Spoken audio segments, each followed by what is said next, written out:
Very humorous indeed. Hysterical, in fact. Hello. This week's facts are about the Star Trek Next Generation episode Conspiracy, which is one of the most beloved episodes of all of Season 1 of Star Trek The Next Generation.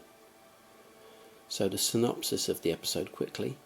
After diverting to a secret meeting with an old friend and some of Starfleet's very finest commanders, Captain Picard finds the USS Horatio destroyed and discovers an awful alien invasion. This episode actually has the shortest running time of any Star Trek episode, clocking in at only 37 minutes. It needed to have 2 extra sets of commercials in its television airing to keep the show in its hour time slot. Don't trust anyone. Remember that, Jean-Luc. Don't take anything for granted. Walker. Vitalics. Writer Mary Cutlass and her sister, who directed the episode, Val Cutlass, weren't only skilled writing and directing, but they were also apparently skilled at charging men for their services. In that way lies prostitution.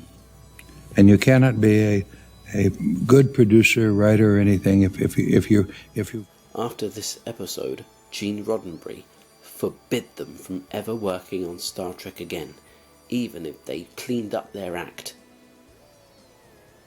Actor Michael Dorn, who plays Worf, usually wears a tooth wig, face teeth that make his teeth look like misshapen animal fangs, like all Klingons are blessed with.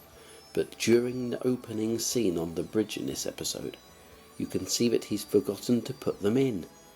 If you look at the mouth on his face very clearly, you can see that his teeth look rather human looking. Luckily, he is mostly in the background, and so the casual viewer won't even know the flippin' difference. Famous actor Michael Berryman makes his second Star Trek debut here as Captain Rix, a Bolian captain who has helped to uncover the conspiracy.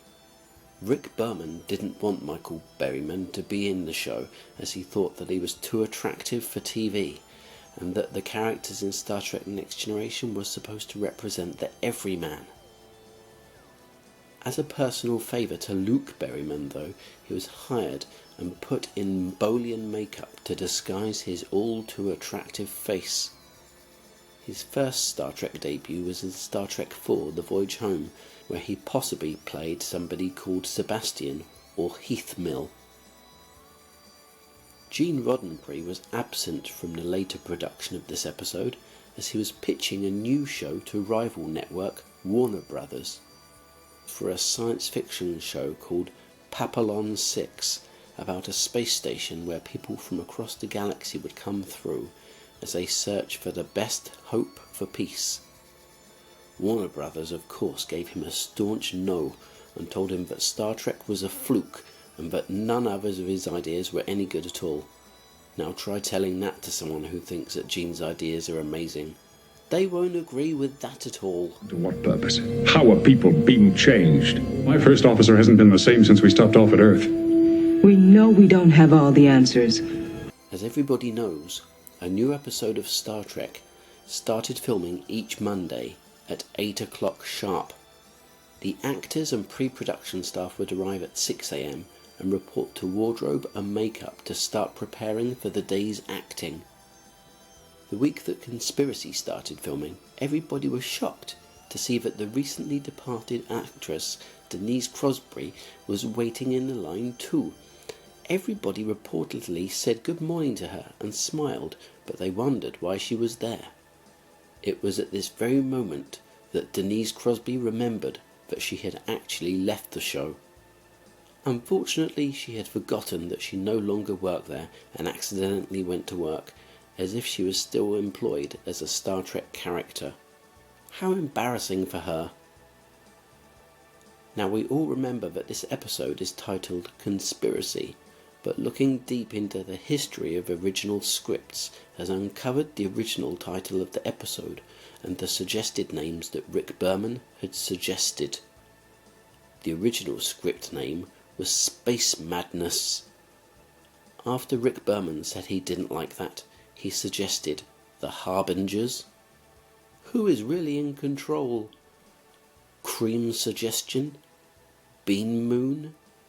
Berman power? The Slooch conspiracy? And mysterious conspiracy. In the end, they just went with the title Conspiracy. Now, did you notice while looking carefully at this episode that Dr. Crusher actor Gates McSomething is wearing a headband, and that this is the only episode whereby she actually wears a headband in all of Star Trek? That's because 2 days before filming this episode, she had visited Stevenson Park with her sister Myrtle to have a picnic and to enjoy a warm spring morning. As they sat there in the park, a rogue wasp stung Crusher right on the forehead, which immediately swelled up, and a day later was emitting squishy pus.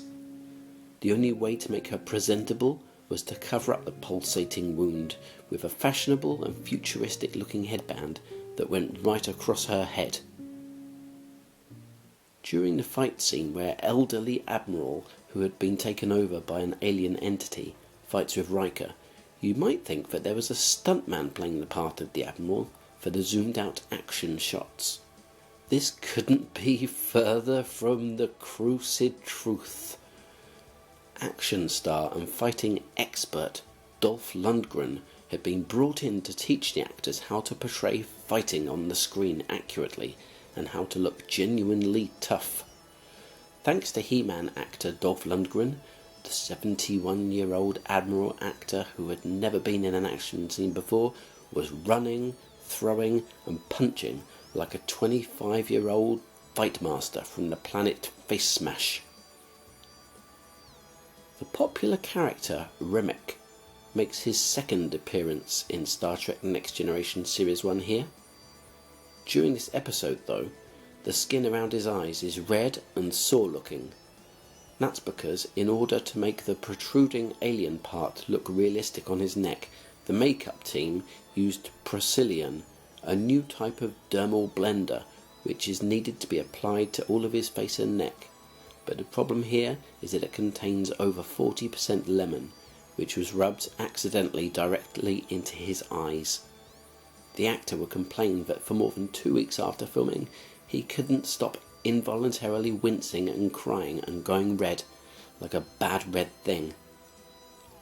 Another point of interest about Remick is that he's not actually related to the Exorcist actor Lee Remick.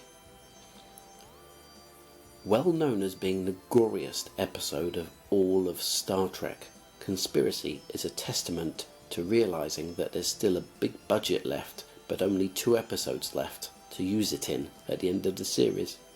And with that, Hollywood special effect gorebusters got to work and created the most blood-curdling, gore-splattered scene in all of Star Trek history, from its humble beginnings in 1966 until Star Trek ended in 2005 with the end of Star Trek Enterprise.